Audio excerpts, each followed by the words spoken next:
galata kee galata galata keeti kunoo galata kee galata galata keeti kunoo ilillisee galata galata keeti kunoo galata kee galata galata keeti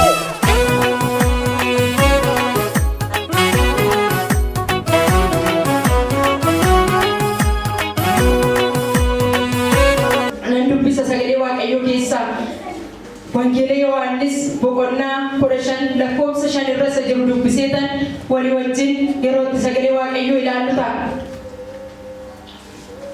Ani muka wayinichaati, isin immoo damoota isaati. Inni anatti qabatee jiraatu, anis isatti jiraadha. Isa inni ija baay'ee kan godhatu, anatti gargar baatanii waa tokko illee godhachuu hin dandeessan. Ameen. Yaada keenya gadi qabannee sagalee Waaqayyoo akka nutti dubbatu hafuura Waaqayyoo keessa taanee Waaqayyoon hin kadhanne.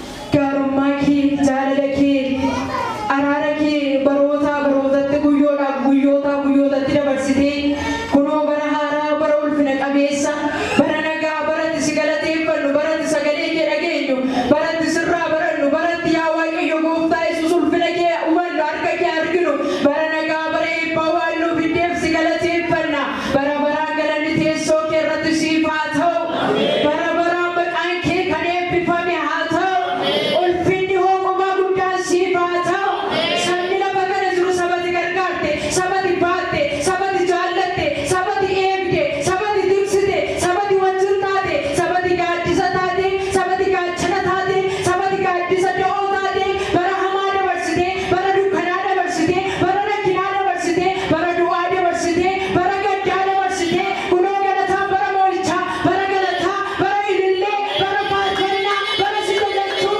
bara maqaa kee bara sagalee kee dhaga'u bara kabajaa waachuu biddeef si galateeffanna bara baraan galanni siif haa ta'u bara baraan galanni siif haa ta'u sabni lafa kanarra jiru saba baatameedha saba gargaarameedha sabati jaallatteedha sabati ofitti qabdeedha bara baraan galanni siif haa ta'u waa'ee saba kanaaf galanni siif haa ta'u waa'ee daa'imoota kanaaf galanni siif haa ta'u saba gargaarteef galanni siif haa ta'u saba jaallatteef galanni siif haa ta'u haalelluuyaa Yesuus gooftaadha Yesuus gooftaadha haalelluuyaa galatoomii amma immoo gadi jennee sirraa barannaa nuti dubbadhu gurri qalbii saba kanaa kan baname haa ta'u foon saba kanaas kan yaadaaf qalbii isaa fudhatee deemuu kan barbaadu dhiiga walichaa kan dhaame haa ta'u qilleensarraa lafarraa laphee namaa keessa namni sagalee kee akka dhufanne akka hin dhageenye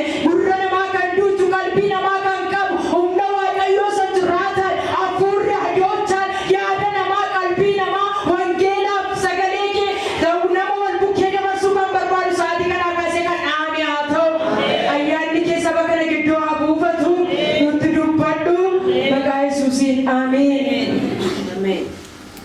Sagalee manamma dubbisirra dhaabadheetanii mata duree akkas jedhu irratti walii wajjin ilaalla. Yesuusitti maxxanii hin milkooftaan jedha. Wanti milkaa'insa namaa dhoowwu wanta baay'ee jira. Akka namni hin milkoofne, akka namni fiixaan hin baane, akka namni hin eebbifamne, akka namni darbee hin jiraanne wanti godhu wanta baay'ee jira. Isaan kana walii wajjin ilaalla. Egaa Yesuusitti maxxanii hin milkooftaan jedha. Yesuusitti maxxanii jechuun maal jechuudha? Iddoo kana irratti kan ilaallu macaa Wangeela Yohaannis boqonnaa 15 lakkoofsa 5 irratti kan arginu ani muka wayinichaati, isin immoo damoota isaati. Ani muka wayinichaati, isin immoo damoota isaati. Inni anatti qabatee jiraatu, anis isatti jiraadha. Isa ija baay'ee inni godhatu, anatti gargar baatanii waa tokko illee godhachuu hin dandeessanii jedha. Fakkeenyaaf muka kana yoo fudhanne inni itti naanna'ee baalli kun immoo damoota isaati yoo jenne mukichi Yesuus Kiristoos yoo ta'e nuyi warri itti amanne immoo warri Yesuus Kiristoosiin dhuunfaa jireenya keenyaa godhannee itti maxxannee dhuunfaa ofii keenyaa godhannee warri fudhanne immoo damoota isaati jechaadha warri itti naanna'anii jiraatan kanaadha jechaadha. Mukti kuni baalli isaa irraati kufee yoo irraa fottoqee jechaadha jiraachuu hin danda'u jechaadha. Hin coolagaa, hin gogaa, hin badaa jechaadha.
Amen.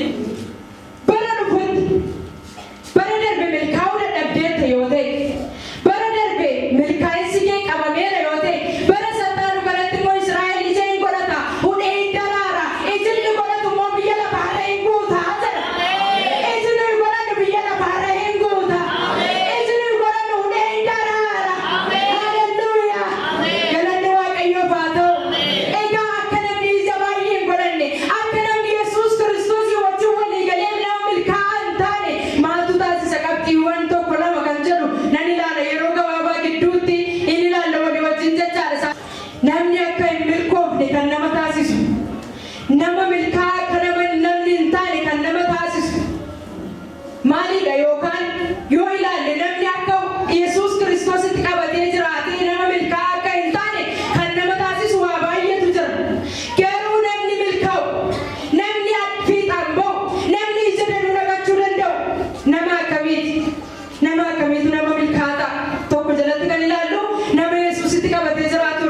Amen. Nama Yesuus Kiristoosiin dhuunfaa kooti Yesuus jedhee Yesuus Kiristoosiin qixxee gochuu dhiisee kan isa sanaati kan isa kanaati kan abaluuti abbaan manaa koo waaqessaa ani jireenyatti nan galaa ani nan milkaa'a jedhee otoo hin taane Yesuus Kiristoosiin dhuunfaa jireenya isaatii godhatee galma jireenya isaatii godhatee itti qabatee nama jiraatutu nama milkaa'aa ta'an jedha. Amen. Wangeela Yohaannis boqonnaa 15 lakkoofsa 4-5 yoo ilaaltan sagalee kana argattu jechaadha. Ani isinitti qabadheen jiraadha. Isin sanatti jiraattu. Akkuma dameen muka wayinichaatti qabate yoo jiraachuudhaa baate ofiin ija godhachuu hin dandeenye isin anatti qabattanii yoo jiraachuudhaa baattan ija godhachuu hin dandeessan jedha. Anatti adda baatanii ija tokkollee godhachuu hin dandeessan. Anatti adda baatanii waama tokkollee godhachuu hin dandeessan. Akkuma mukti haala isaarraa fottokee ija godhachuu hin dandeenye isin anatti adda baatanii ija godhachuu hin dandeessanidha. Amen. Yesuus Kiristoositti qabannee yoo jiraanne ija godhachuu dandeenya. Yesuus Kiristoositti qabannee yoo jiraanne milkaa'uu dandeenya. Kanaaf itti keenya Yesuus duukaa haa ta'u. Waaqayyo duukaa haa ta'u. Amen. Lammaffaa irratti kan ilaallu nama akkamiiti namni milkaa'uu danda'u? Namni akkamiiti namni milkaa'u? Namni ija godhachuu danda'u nama akkamiiti? Nama yeroo hundumaa Yesuus irraa baratu. Akkuma koo bakka keessan kan nama sagalee Waaqayyoo baratu isa barate immoo hojiirra kan oolchu isa barate nama jiraachuu danda'u bartuu Yesuus Kiristoos nama ta'u jechaadha. Bartoonni gooftaa gaafa hundumaa Waaqayyo duukaa deemaniitu gooftaa duukaa deemaniitu dubbii jireenya bara baraa irraa baratu irraa hubatu isa baratan sana immoo hojiitti jijjiiru wajjin jiraatu jechaadha. Namni milkaa'uu danda'u nama yeroo hundumaa Yesuus irraa baratu. Nan dubbisa wangeela Yohaannis boqonnaa 8 lakkoofsa 31 irra jiru. Dubbii kootti qabamtanii yoo jiraattan egaa isin dhuguma bartuu kooti.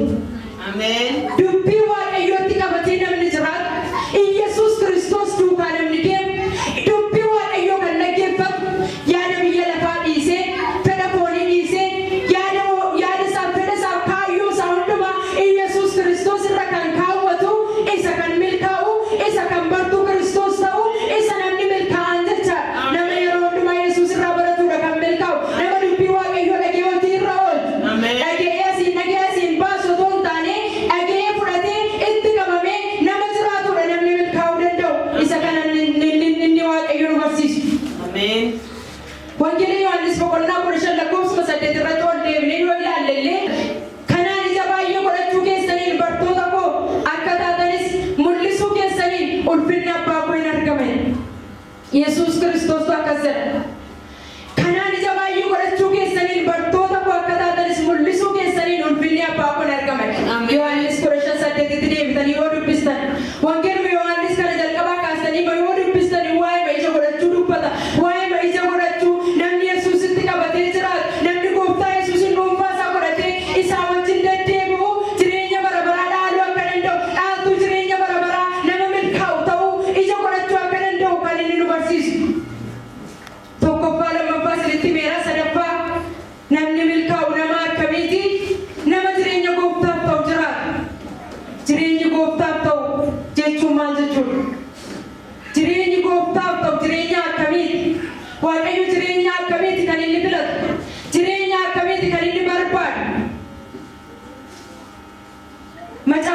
nu gara warra Qolaasaayis lakkoofsa boqonnaa tokko lakkoofsa 10 irraatiin argitu. Jireenya Gooftaaf ta'u jiraachuu, yeroo hundumaa waan isatti tolu gochuu, hojii gaarii ta'e hundumaattis ija godhachuu, Waaqayyoon beekuuttis guddachuu akka danda'aniif kadhata keenya. Phaawulos akkas jedhetu warra Qolaasaayisiif barreesse. Gaafa hundumaa jireenya Gooftaaf ta'u akkasin jiraattan, yeroo hundumaa waan isinitti tolu gochuu, hojii gaarii ta'e hundumaatti ija godhachuu, Waaqayyoon beekuuttis guddachuu akka danda'aniif yeroo hundumaa dhimminee isiniif kadhanne. Ameen. Gaafa hundumaa jireenyi Gooftaatti tolu jireenya akkamiiti? Jireenya sagalee isaa dhaga'anii isaaf abboomamaa, fedha biyya lafaarraa, hawwasaarraa, ejjarraa, sobarraa adda ba'anii jireenya Yesuus barbaadu, jireenya isa Waaqayyo barbaadu, jireenya isa Yesuus Kiristoos filate sanaan jiraatanii warra jireenya dhaalan Waaqayyo nu haa taasisu. Ameen. Waaqayyo nu haa taasisu jedhe. Seera keessanii fi boqonnaa 20 lakkoofsa boqonnaa 30 lakkoofsa 20 irraallee akkas jedha. Waaqayyo Gooftaa keessan jaalladhaa, sagalee isaas dhaga'aa, isatti maxxanaa.